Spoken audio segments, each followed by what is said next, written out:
So sorry, guys. Okay, sorry. My session is basically under four umbrellas. So I'm talking about the concept of partnerships, trying to like demystify the concept of partnership, ensure that we have that we're all aligned. We know, so when I mention partnerships, you understand what I'm talking about. Be able to see the different components, the different aspects when we mention partnerships. How does it affect me as an individual? How does it affect me as a business? From there, we'll go over to get into the benefits. We'll talk about the benefits of getting partners. Why exactly you should actually consider not doing it alone, borrowing the quote from Edwin at the beginning, which is if you want to go far, if you want to go fast, you go alone. If you want to go far, go with someone. Then later on, we'll talk about the how to of partnership. So how exactly can I engage in partnership? How do I become someone who is a partnership milking machine, or someone who loves to do partnerships, as it were? And one addition I had to bring in at the end would be services in partnership. Because a lot of persons learn about how to do the partnerships, the benefits of the partnerships. And when they sign, seal, and deliver the partnership, they do not service the partnership, or they do not nurture that partnership engagement. So I did a couple of notes there as to how exactly you can service the partnership. So ensure that as much as possible, post the signing the partnership. So when the person eventually becomes a partner, when it becomes a business partner, how do you ensure that 6 months down the line, 1 year down the line, the person doesn't pack his bag and say, okay, I'm not doing this again. It was nice knowing you. So that's where we'll talk about servicing partnerships. Then for the conclusion, we'll be taking questions, and hopefully I get to have responses to all your amazing questions. So on notes, I'll begin with the first part of my session. Sorry, give me a sec, which is where I want to demystify some thoughts. When I talk about partnerships today, I'll largely be talking based on under two umbrellas: individual partnerships, how to get your co-founder, project team, how to get people to work with you on a particular project, study groups and all that. So that's the individual partnership. When I say individual partnership, you understand where I'm going to. When I mention terms like co-founder, project team members, and all that, you know I'm talking about individual partnership. And I'll also be speaking about business partnerships. So when I speak about business partnerships, you understand I'm talking about, okay, now I'm in the business.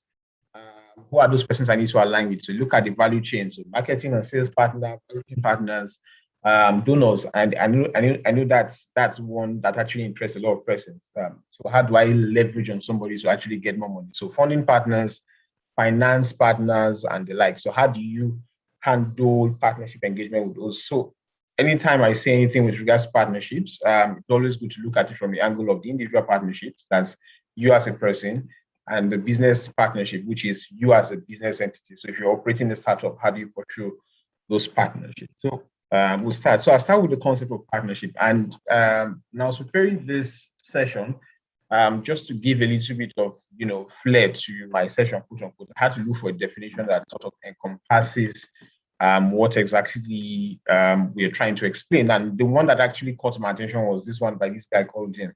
And I like it. I like this definition because the very first line talks about it has to be a legal relationship.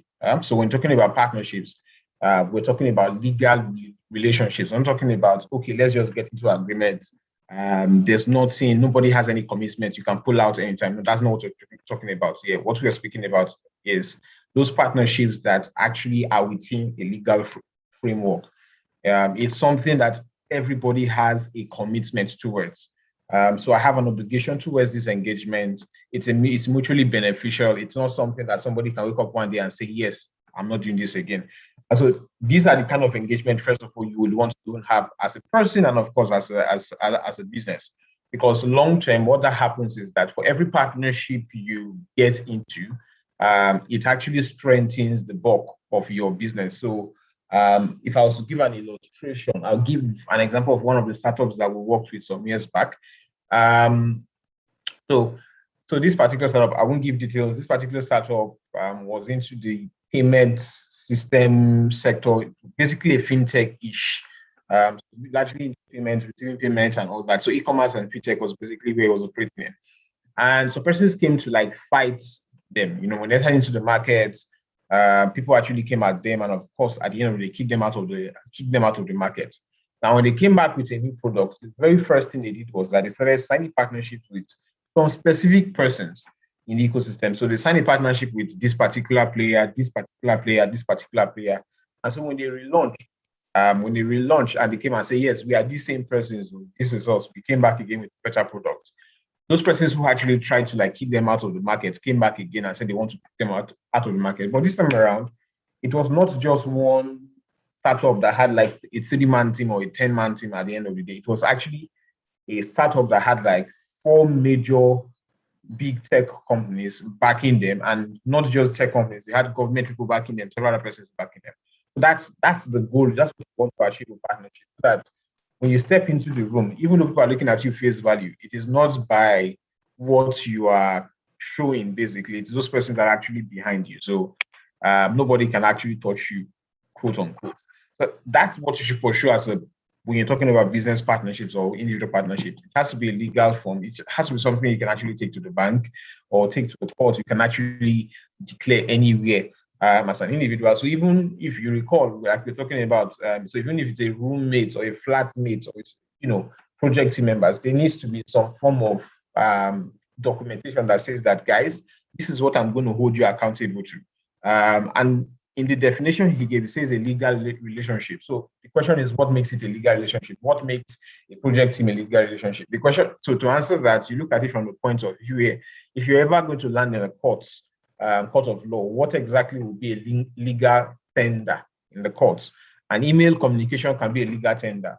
A handwritten note that is signed by which parties can also be a legal tender. So look at those things that could actually be legal tender.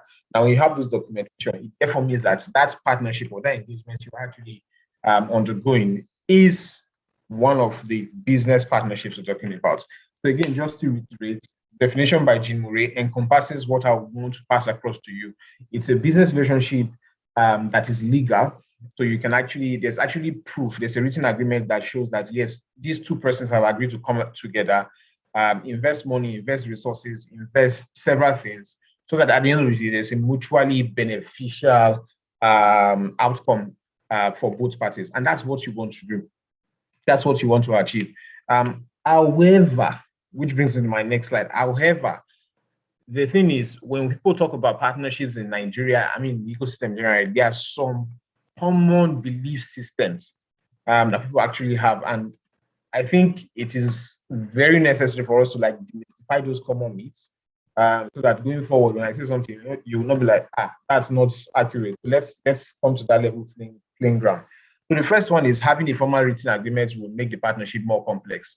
That's largely the story I hear when I tell startups, hey guys, I think you need to put this in writing. It's not just saying, let's do this. And of course, I mean, Nigerians, so trust us Nigerians, once you say, okay, let's put it in writing, enough persons, they shall start shouting red flag, red flag, red flag. It's not that serious and all that. But the fact is, if you're not willing to like go to this extra mile, then what exactly are you scared of, basically? What exactly are you scared of? So there's this belief system that, of course, if you put it in legal document, if it's a legally binding document, it becomes more complex.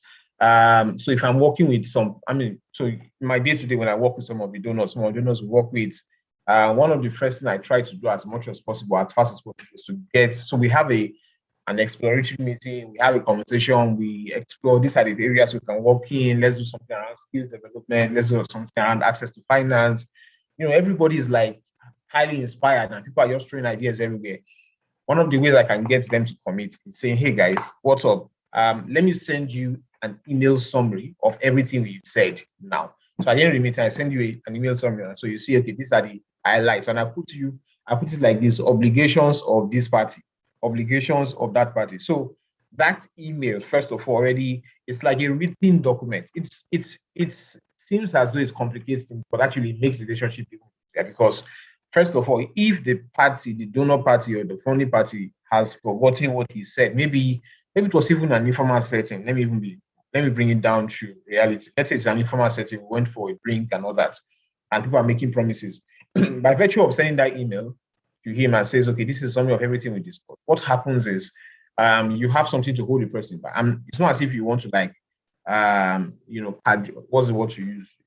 Sorry, forgive my language, catch the person move. That's not what you want to do. It's just that I want to have you obligated. I want to hold you accountable for the words, the promises you made. And to make it fair and square, I also state my own obligations. I said I was going to do this.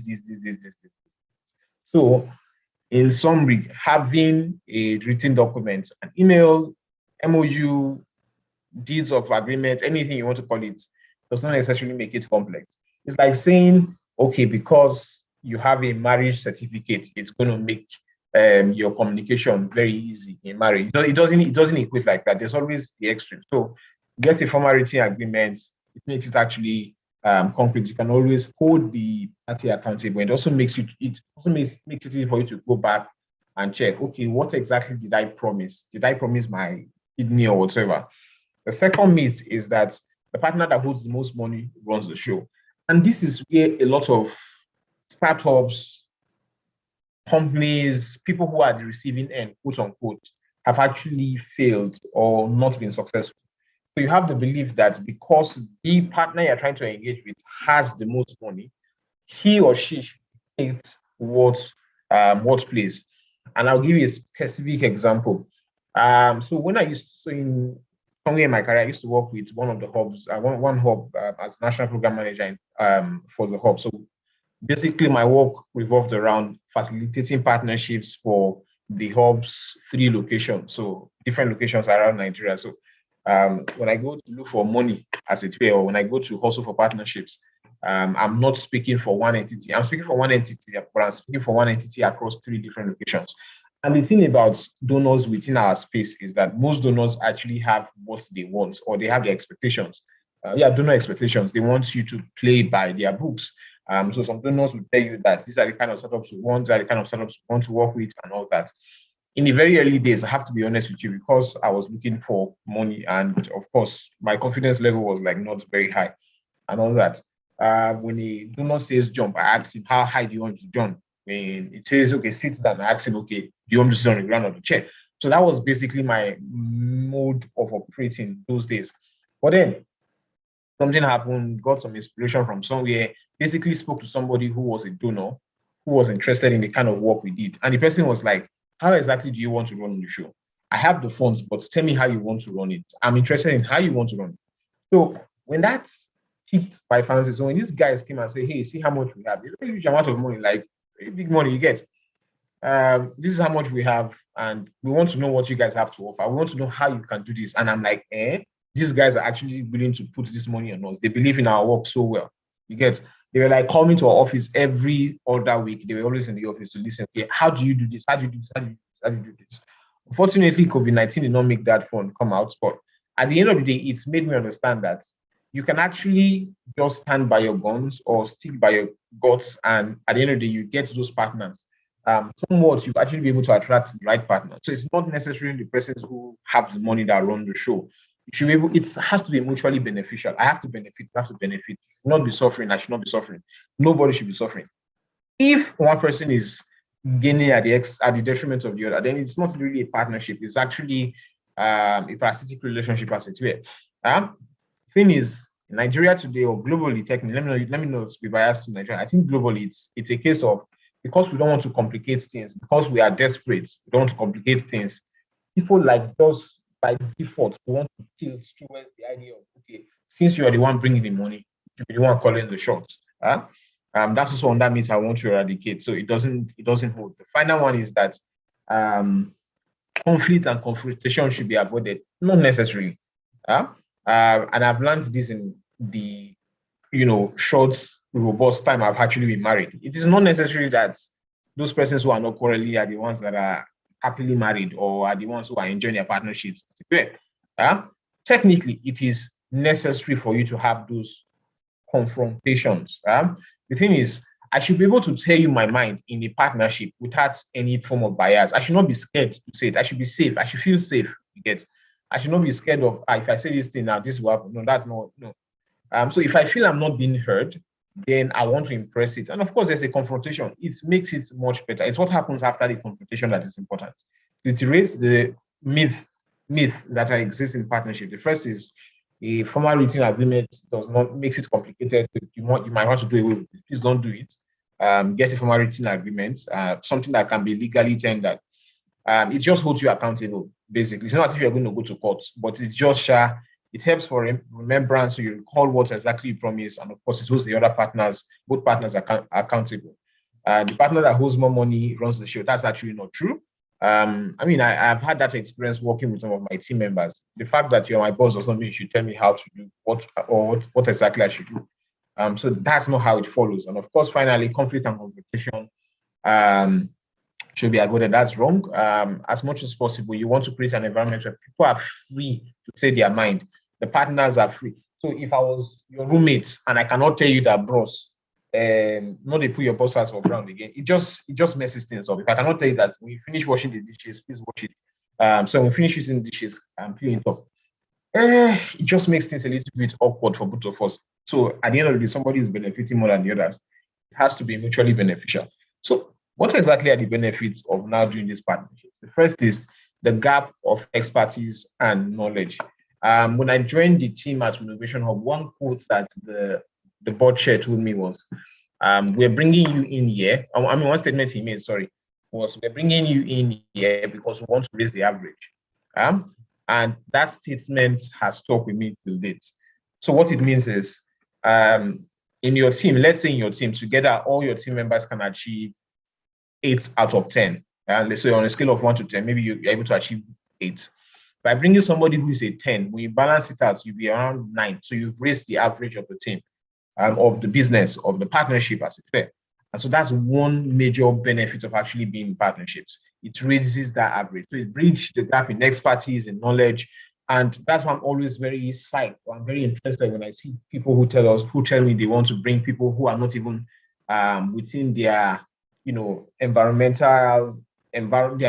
basically. So the startup tells you, hey, Osas, we're thinking of hiring someone from Ghana, we're thinking of hiring someone from another country or from another sector entirely. Because what that does is that when you bring in someone who is that radical, quote unquote, you've brought in fresh knowledge into the system. So you've bridged that gap. So wherever it is you do not know, what you don't know before, you're able to know better. So by bringing someone who is a Ghanaian into your team in Nigeria, you're bringing a startup in Nigeria. It therefore means that, most times what it means is that you're able to expand into new, you already have the knowledge of how to do business in Ghana. You have somebody who is giving an outside perspective of things, which brings to the third point or second point. So it's usually a different perspective of how things should actually play out. Because a Ghanaian or a South African does not know the limitations that we Nigerians are facing. You get, it's not normal. You get. I'll give you an example again. So when I was working with another entity, we brought in someone who was not in Nigeria into the team. And Oga does not want to hear that they took lights or something happened, or it doesn't just make sense to him at all. What that did was that he made us now understand as Nigerians that it is not normal for all these things to be happening. You get? So he gave us a new perspective to doing things. And he was able to point us in some directions. We're like, wow, we should actually, what's the word to use? We should actually confront the system, or we should actually query or question the system or the way of doing things. On that point is that it saves you cost. One of the startups we used to work with, what they did was they just aligned with a particular dealer and says, hey guys, if you can give us a line of credit such that you give us the raw materials, we process. After we process, then we can pay you back. So just by aligning in business like that, it just saves them cost. Another example I would give would be a particular startup. I don't have permission to share their details. So they raised a certain round and they needed to expand into a new sector. The first thing they did was, okay, let's just take up another startup. Let's merger acquisition. Let's merge with another startup, such that that particular startup has a different the infrastructure we want to invest in. That's what they're offering as a service to the clients that we're even targeting. So let us just join together. Since you people are already offering a service to these people, we have a service that we can layer on top of this, your service. So let's just come together. And so it is just one full entity. At the end of the day, so it saves cost of building that infrastructure that you need to build initially. And you already have access to a large pool of customers. And of course, finally, bigger is better. And I use the example of a startup who came back after he was kicked out of the sector. He came back again. When he came back, he was not coming back as the same one-man team or three-man team as it were.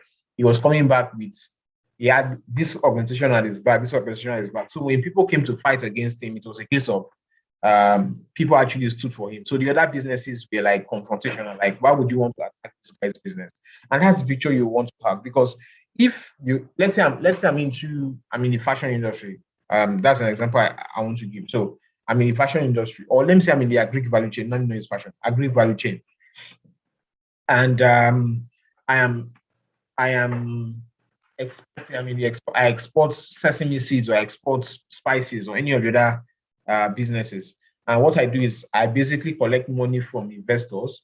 I go into the farms, take large amounts. So basically, take 10,000 tons, take it to the port, ship it to Europe or any other country, and give my investors back their money. Now, what has happened is that I have made partnership with investors, number one. I have made partnerships with export people, have made partnerships with farming association, aggregate all this produce. So let's say somebody comes and says he wants to keep out of business. The fact is, because there are so many persons involved, it is much more difficult. One of your investors might be someone who is connected to a particular government official, or is somebody you're able to fight better because bigger is actually better. So you coming in and saying, yes, I'm just this person, I want to fight. It's going to be bloody. That's what you use. An example I can also give would be the banking sector. So somebody told me one time, 2017, she said the banking sector is one of the most hostile sector in Nigeria.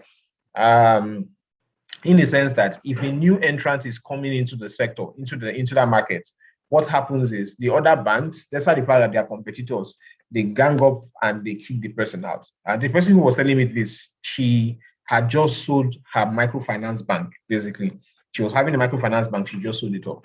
So the approach most people use is that they come in as a microfinance bank, and then grow to a regional bank. From regional bank, they go into a national bank, and of course, keep growing like that. So if there's a business model here, in the sense that I can just go and register a microfinance bank, operate it for 6 months, and sell it off. That's actually a business model. It's actually a business in itself, according to her. So she set up a microfinance bank, grew it up to this level, and sold it off. So somebody who is looking to set up a business, a full-fledged business, also full-fledged bank in Nigeria, just comes in and says, okay, let me buy your bank, buys the bank, and to the normal players or to regular players in the ecosystem, that's in the banking sector, what they are saying is, this guy is coming in to invest in Nigeria. It's not like coming in. So it's literally buying this particular bank. It's not as hostile as it looks like, you understand? So you come in, you buy the bank, and it looks as though this bank is just growing. So they were a microfinance bank before. Now they are they're a regional bank. You assume that yes, they are growing based on their customer base. Then you now go and say you want to attack them. You understand? The fact is, what you are saying is a microfinance bank that became a regional bank. But what you are not saying is that there's somebody who has a powerful arsenal. That's when I say arsenal, I'm talking of funds. He has this arsenal of funds to actually compete or outdo you in the market. And so this person looks like a microfinance bank just growing. It's not actually growing. Somebody is actually fueling it. So bigger is better. Case in point to be OP. These guys came in and of course, boom, they became very big. Who wants to compete against them? And of course, it has opened the way for more entrants into the market, more microfinance banks or microfinance or fintechs with microfinance license into the market. All right, so these are the benefits. Again, to reiterate, it bridges the gap in expertise and knowledge. Basically, it raises the average in the team, or not necessarily in the team. So if it's a startup itself, so it raises the average in the team. If it's a business, it brings you into new markets, new perspective, gives you new perspective, it gives you new customers. It saves costs as well. And of course, bigger is better. I see Tunde is raising up his hand. Please, you can comment there. I'll attend to it later on. Moving on, let's go straight to now the how to do the partnerships. This is where, so I've had to learn this over the years. So some of these points, of course, some of them came from the internet, largely because I aligned with them. Yes, this is one of the first steps to know that. But most of these points actually came from, okay, yes, this is actually something that has worked for me, and not just me. That's also helped several other persons in the sector. First point is solidify your business idea, solidify your project idea. You can't come and meet me and say you want to partner with me, and there's nothing on ground. It's still an idea, or it's just a, it's a thought. You get, there has to be something on ground. There needs to be something on ground before you approach anybody. Before you approach your spouse, before you approach a roommate, before you approach a co-founder, anything you want, before you approach anybody, you need to have something on ground. So never make the mistake and say, oh, I have this idea. I want to send people to the moon. I need a business partner. The business partner is going to bring money, and you've actually not fleshed it out. So something as basic as maybe, I'm not a fan for business plan, but maybe something as basic as a business plan or a metric, just something very basic. Let us see a chart that shows, or a slide deck that shows how it's going to work and all that. Not just, I have an idea, I want to take people to the moon. That's not how it works. So the first thing is make sure your business idea, your project plan is as much as possible developed. I don't say you should have a product. That's not what I'm saying. I'm talking of ideas here. I'm not talking of product. I'm not saying make sure your product is foolproof or certify your product. I'm saying the idea.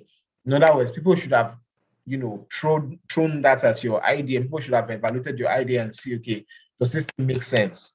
Because if it doesn't make sense, imagine, just as an example, imagine you come and meet me and I tell you, okay, hey guys, for the next 1 year or 2 years or 3 years, I actually want to work with the startup, and I'm looking towards working with the startup that is about entry into the market. So it's an idea stage startup. And you now say, okay, based on the fact that you have an idea, you want to approach me. And I say, okay, no problem, I'm interested. I'm bringing in my wealth of experience. I'm bringing in my network as well. Tell me your idea. And I'm listening to your idea. It still looks as though there are gaps and everything. I will not necessarily be interested because you're wasting my time. So solidify your business idea, your project idea. The same thing if you're approaching an investor to actually come invest, let it be that it is clean, your books are clean, attention to details and all that. That's the first step. When you've been able to do that, the next question you ask yourself, who are those persons I need to work with? It follows this pattern. So the idea first, then technically when you're solidifying the idea project, you start telling yourself, this is the person I need to work with. Somehow it just starts fleshing out that, okay, right, for me to make this thing happen, I need to work with this partner. Okay, I want to take people to the moon. What exactly are my expertise? This is actually what I know. This is what actually I have now. What I need, I have this gap. These are the gaps I have. So I need somebody to do this. I need somebody to do this. I'm building a tech product. It has to do with data. It's something that has to do with data security and all that. I don't have expertise in data security. We'll need to build layers of structure for security. We'll need to have, so you're already like fleshing out all these things. And because you've taught the length and breadth, I mean, it's not as if it's perfect. You've taught the length and breadth of the ideas. Then you come and meet me and tell me, okay, yes, this is what I want. It is much more, it's actually easier for me to now relate. So when I ask you a question, you have a response. It's not a case of we are not coming to co-create everything again. So what exactly have you done? It just makes it look as though you've not done anything. And so whatever it is I am bringing to the table far, far outweighs whatever it is you're bringing to the table. So make sure your idea, your project idea, your business idea is actually clean. Then define who exactly you're looking for. Take stock of your strengths. That's one of the shortcuts. So look at the things you can do and look at the gaps that exist to achieve that goal you want to achieve. And look for the persons who would be, yes, this person is actually going to be a key person. You're introverted and your business needs somebody to be out there. You need someone to be the face of the business. All right, very good. I will need to get somebody who has a vested interest in building this business. And of course, who want to put their face out there.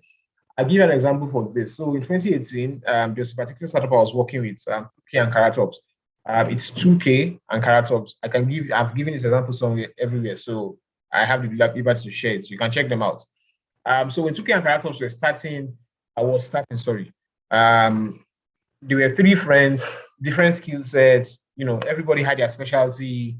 So they were pushing, but there was a gap in terms of marketing and communication. I can't remember what there's marketing, communication, operations. I don't know where the gap was. And we were in class like this. And of course, it was a case of, hey guys, so we have these peer-to-peer sessions where all the startups come around, they sit down and talk about what exactly they are going through, what their week has been. And during that peer-to-peer session, the founder has spoken about the gaps she was having and all that. And my comment was, you can actually get somebody who has this expertise, who has this level of experience. And the question was, but we cannot pay somebody. We don't have the funds to pay the person right now. I'm like, yes, you can actually get somebody. I see Jamil is raising up his hand. Please write, put it in comments or just note it down. Talk about it at the end. You can actually note, so you can actually get somebody who has this expertise, who is very well, who is an expert in this industry. But this person wants to give back. You know, so maybe the person just like changed jobs, or the person is like taking a break, and so the person wants to relax, recuperate, and all that. Like people out there, it's just you need to now ask yourself, where would these persons most likely be? Who are these persons? What kind of traits does this person exhibit? What kind of event does this person attend? And so we just gave, like, it was just an example, like an illustration about how to actually pursue that particular person. And the person is willing to do it for free, not even equity, no conversation about equity, no conversation about payments, no remuneration. I just want to support a business. I want to be able to point at it that, yes, I supported this business and this business became successful and I actually paid my dues on that business. I don't want anything. I just want that satisfaction of knowing that, yes, I did something in that business. There are people like that. And so we did that session, that peer-to-peer session, and we said, go into the world and fish, like go and fish, go and for the persons. And that same evening, that same very evening, I get a voice note, and the person was literally screaming, "Hey, you won't believe this.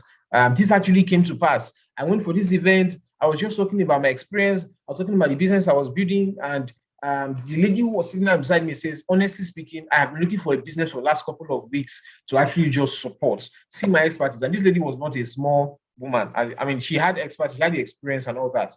Come on. The lady was literally shouting in the voice note she sent to me. Me myself, then I just said it as a suggestion. I didn't know it worked. I mean, this is years back, so that's why I'm saying this things actually worked. And ever since then, I've seen several examples of who actually just writes down what they're looking for. There's this tool called customer persona. So you basically write out what kind of environment would this person be, what kind of people will know this person's, just try to understand where this person's headspace will be, and then you reach out to the person. You want to find some common ground. Make sure that you are aligned. You don't have to be like copy. You don't have to be like copy and paste all through. No. There needs to be just one common ground. There should be something that brings two of you together. Not necessarily that you guys are like you see eye to eye. Not necessarily. Because one thing I've realized is that some businesses pursue or tend to pursue, when your business tends to pursue, what's the word to use? Consensus. So we want to like agree on something as against, so they rather have the consensus that have a radical idea or something radical. What would happen is that your fresh ideas start dwindling, because if somebody has something conflicting, the person will rather pursue consensus. So you want that diversity in your team, in your business, and all that. So basically, just find a common ground. This person likes this particular sector. This person has an interest in this. This is this person's values. This is what. So just look for an alignment as much as possible. Then you can actually now proceed. So that's the first step. Sorry, first part. So you find a business idea. You find what you're looking for in a partner. Then find common ground. The next thing is look for an alternative. So this is you doing the background work. And this is the background work. Now we're not going out. So going out, you're not looking for those persons who are having an alternative service or product. So let's say your target customers are people who are hungry, who have the problem you're trying to solve is provide food for people who seek breakfast. Your product is this. Look for somebody who is solving a similar. So let's say your product is a noodles joint or something. Look for somebody who would solve your customer's problem, but is not necessarily doing the noodles business. I'll explain. So yes, the noodles business. Somebody so the office, or rather, an office having a canteen technically is solving the same problem you are solving, not necessarily selling noodles or doing exactly what you're doing. That's the picture I'm trying to paint for you. So you want to, as much as possible, look for somebody who is close to what exactly you're doing. The reason why you look for somebody who is targeting the same customers or targeting the same customer clientele, as it were, is because that person might already have an established clientele. So you just build on top of that layer. So this person already have a database of aggregated users. So come in and layer on top. Some of the partnerships we've closed in the last 2 weeks, one of the partnerships actually we've closed in the last 2 weeks is based on that. This startup is coming into Nigeria. Their target customers are these guys at the grassroots. So rather than going to market to those guys at the grassroots, they just look for somebody who is offering services to those guys at the grassroots and layer on top. So let's go into partnership and let's decide how the partnership between ourselves is going to be. Then that way I can access that's your clientele you already have. So that's the next thing. Look for alternative. Look for someone that has an alternative service or product to what you're offering to the same clientele. And analyze your current relationship. It's always good to go through your current relationship. So those existing relationships you have, then of course ask for a referral. Be very bold about asking for a referral. So I'm always very daring with that. Build a relationship as much as possible. As you're building those relationships, if you need somebody to go into the FDB, if you need somebody to go into DFID or any of the other big guys, it's a case of you are 5 persons away from anybody in the world. If I wanted to get to the president of the US, of the United States, I can call 5 persons. By the time I get to the 5th person, I will definitely get there. And I've used this example several times. Okay, so how do we do so? I have a friend. So I have a friend, a very close friend. He has a link. He went to school. He went to the same secondary school with the essay to the vice president of Nigeria. The essay to the vice president of Nigeria has access to the vice president of Nigeria. The vice president of Nigeria has access to the president of Nigeria. The president of Nigeria has access to the president of the United States. That's 5 degrees of separation already. So always ask for a referral. Somebody will know somebody, I know somebody, I know somebody that will get you to wherever it is you're going to. So be very bold to ask. But the only way you can ask is when you know what exactly you're looking for. So guys, what's up? I'm looking for this. So you ask them, this is what the person looks like. It's easy for them to help you. Moving on, look for established businesses. If you're going to go into partnerships, preferably go to businesses that already have some form of customers, clientele, partners, and all that. So when you're coming in, it's not a case of you are both struggling. So you people are both in the hole. So who's going to help each other out? So look for somebody who will bring out of the hole, but has something to benefit from it as well. Partnership is about give and take. If in any way in the conversation, somebody is just giving, or somebody is just taking, then you have a problem.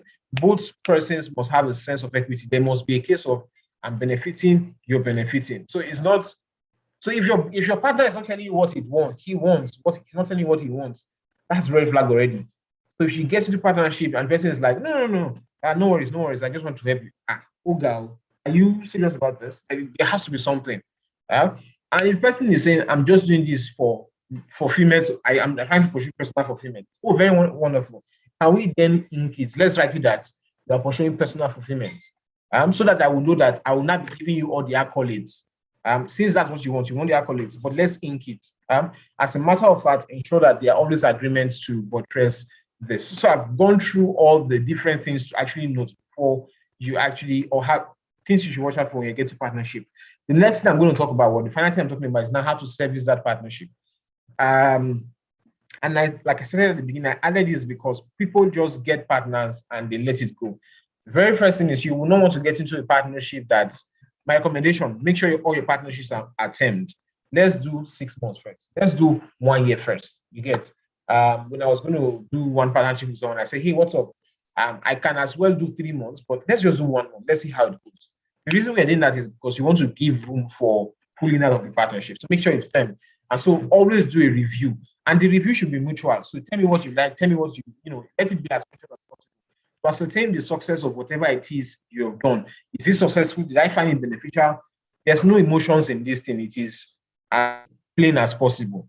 When you've done your review, communicate as much as possible. There's nothing like over communication. If you're not happy with your partner, tell them outright, bros, you messed me up. I am not happy about this. Send emails. Try to keep email trails of everything that happens. Every conversation, put it in an email. So when you go for a meeting, it's a Zoom meeting, or you're like, right, no problem. Let's do a summary. I'll send an email to you to summarize it. No problem. First of all, it makes you look like it shows that you have attention to details, or you're very down to the T, very precise, have precision and all that. But also shows that this person's actually made a commitment to you. And the final thing is always celebrate milestones, celebrate achievements. You came into a partnership, you achieved this milestone. celebrate it. The reason why you do that is that it's going to be a combination of ups and downs, ups and downs.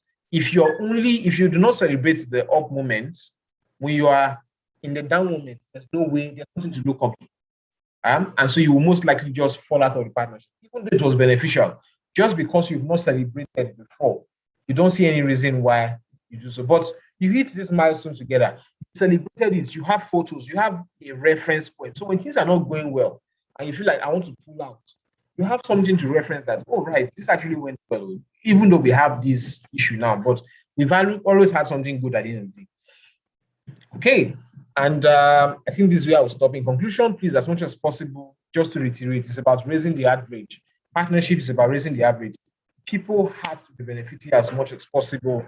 And if one person is not benefiting in the partnership, then it's not a partnership. It's actually a parasitic relationship.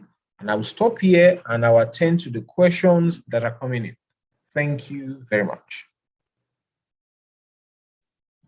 Wow, that was absolutely powerful and packed and so very, very, very interesting. I've taken so much notes. I think I have to get a new diary. Thank you, Sas, for your very, very, very interesting conversation. I understand, at least I think it's my fault. I understand that partnership development is a very, very broad and very, very complicated conversation. So maybe the time allotted to you was a little bit too small to get your point across. And I really appreciate the fact that you stuck to it and you were able to talk to us and get this knowledge across to us. Thank you very much. So at this particular point in time, I know I said I'm going to take questions from 2 people, but because of the time, we are supposed to close at 6 o'clock on the dot. I can only take 1 person. Please ensure that if you're going to join our Techbiz Telegram community, the link is on the chat right now. Please go and join and ask questions there if you want to. I'm sure our speaker will join the group to be able to answer your questions as someone after this event. So if you want to ask a question, please kindly raise your hand. Raise your hand now so I can select you.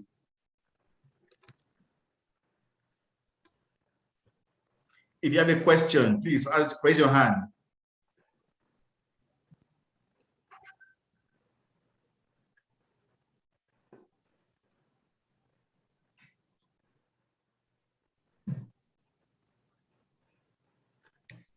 Okay, so seems that nobody has a question. That's fine. I have a question, Osas. What do you think about, in just 1 or 2 minutes, can you just help me to answer? What do you think about startups having partnerships with brands that are much bigger? We've heard so many cases of when a startup tries to partner with a much bigger brand, and for some reason they got swallowed up or they got sidelined and whatsoever. So in your own opinion, how can a startup prevent this from happening? Right. So that's actually a very interesting one. I have participated in such a situation on both sides. One was I was the bigger brand, and in the other case I was the smaller brand. You understand? So the thing is, you need to really identify what you're looking for. So I'll give you specific examples, because I mean we're all friends now, so no issues. So the first example was when I was running a hub in Abuja. A particular hub came to set up in the same space, and these guys did not come to play. They were like 4 stories. It was a 4-story building. They had all the facilities you can imagine. So you get, and we're like, let's not compete, guys. Let's just work together. It doesn't make sense. Let's not compete. We're doing the same thing.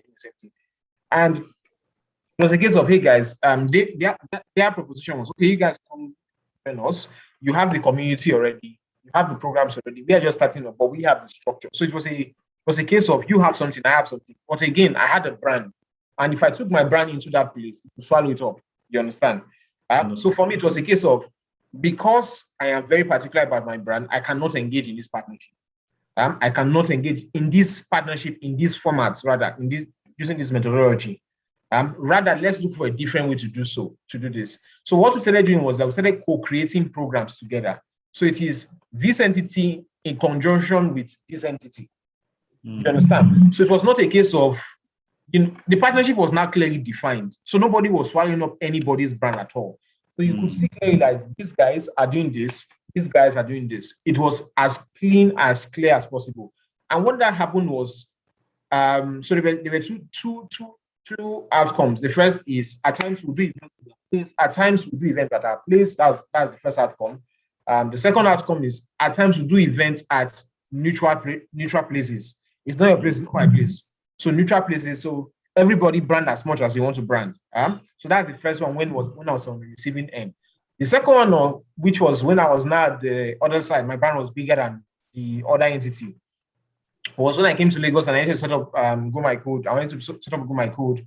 And it was a case of I started approaching some spaces and say, hey guys, we're bringing the funds and we want to get into some spaces and we'll come in, we're going to swallow up everything. And of course, they said, sorry, we don't want anything like that. Because if you come in and you say you want to brand all the walls red, therefore means that our purple will disappear. So that was a no-no. So what we just did was, okay, guys, again, the same way we did that partnership, let's co-create programs. There are programs we can co-create. So I think in summary, the thing is just for you to identify what you need. What I need from this person is not a brand conflict. What I need is a synergy between both parties. So how exactly can we attain synergy between both parties without having that brand conflict? When you're able to answer that question, then you're good to go. Very wonderful. Thank you very much, Osas. So I guess we're almost at the end of this program. Again, I want to thank Osas for giving us his time, his expertise, and his slides. He's going to be available for us at the Telegram group. Please click to join the Telegram group. The link is on the chat. Also, please go to our website to review the recording of this particular event so that in case if you want to go back over what Osas has said, you can be able to get information at a more personal level. So at this point, I'm going to ask my question. I think there's a question. I think there's a question on the chat. Yes, it's a question on the chat. It says what can be done when both you and your potential business partners are only technically inclined and less business inclined, and there is no fund to hire a business developer. All right, just like 30 seconds only, please. Yeah, 30 seconds. So it's very beautiful. There are people who are business inclined who can support you. You have hubs that can support you. The hubs can actually help. You can provide mentorship sessions and all that. And there's nothing you cannot learn. You can actually learn it, even though you're tech inclined. You can actually learn it. So again, just to summarize, the first is there are people out there who can support you. You have hubs, entrepreneurship development centers, ESOs, and the others who can provide that skill, who can bridge that skill gap. You get hubs offer that as a service. Number two is you can actually learn it. Google is it's not very complicated. At a point, I had to start learning some skills. You get. I have a medical background. So me working in this space, I used to work in the hospital before. You get labor ward and all that. But today, I am working in the business space. So there's nothing you cannot learn. Bottom line, Google is your friend. 30 seconds. That's fantastic. So again, like I promised at the beginning of this event, I said I was going to give out 1,000 Naira credits to person who will fastest answer my question. And I have the question right there, right now. I'm going to ask the question, and I am going to let you allow you to answer that question in the chat. And Osas is going to pick out the winner because the question is a question that he knows the answer to. So I'm going to post the question right now in 3, 2, 1, go. Fastest fingers first.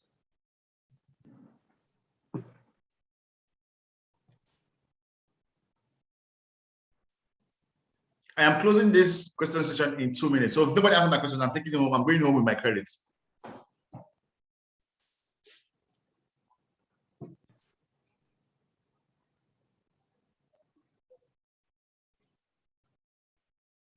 You know, asking me to pick the person means I cannot actually. No hints. I want you to give no hints because I got a lot of feedback that the 1,000 was too small. Oh, people can't see the question. I said, okay, you know what I said? Oh, so sorry. I sent the. Oh, so sorry. Oh, so sorry. Oh, right. Let me send it to you. Oh, I'm so sorry. Hold on. Hold on.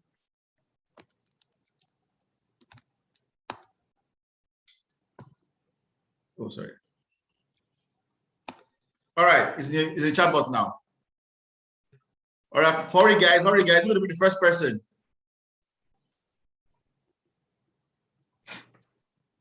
First person, fastest fingers first. Come on. Don't let me go back home with my 1,000 naira.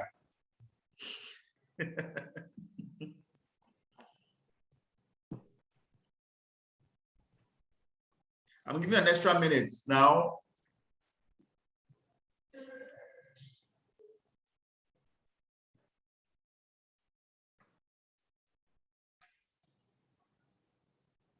Let's see who will be the lucky person. Who will be the lucky person?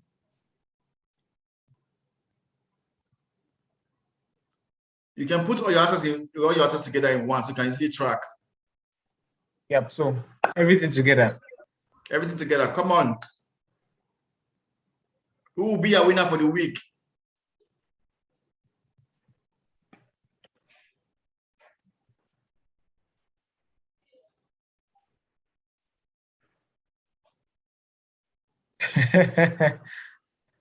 Everybody's putting it one by one. Interesting. Interesting. So I'm going to close this question session in less than 10 seconds. So come on, 10, 9, 8, 7, 6, 5, 4, 3, 2, 1. We're closed. So Sas, of what answers you can see there, who do you think has the closest to the best answer? Okay, so I'm going to go through. So I think it's between Treasure and Olaide. So I'll just Treasure pick one person. Right. So Treasure had stated. Hold on, give me a sec.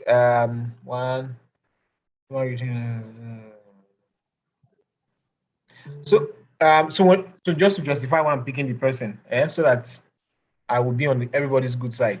So I'll give it to Olaide because he said 2 points. Olaide. He was the first person to list the 2 points. Wonderful. Congratulations, Olaide. Please, we're going to reach out to you in a minute right now. Send me a message, a direct message with your phone number, so that we can be able to send you your phone number and your network, so that we can be able to credit your phone with 1,000 naira. 1,000 naira. So with that, I would like to bring this event to an end. Thank you again for attending, for joining. I hope you enjoyed yourself. I hope you learned a lot of lessons. And please remember to go to our website. The website is in the chat, to check for a recording of this particular event. You can go over it again if you want to. Please join the Telegram group. Follow us on Instagram. Follow us on LinkedIn. Follow us on Facebook. Interact with us, ask questions in the group. We are always available for you to answer these questions. Thank you very, very much. And once again, this was brought to you by Co-Innovation Center. My name is Edwin Ajogun. I am the country director for a Co-Innovation Center, and we are an innovation development company and a business accelerator. Thank you very much, Osas. Thank you for your time. Thank you for your efforts. I wish you guys all the best. Thank you, and this is all for this week. So next week, we'll be expecting the CEO of Gyre Technologies, Mr. Ehi Silence, to join us and to be another wonderful package in Techbiz. Thank you very much and have a great week, guys.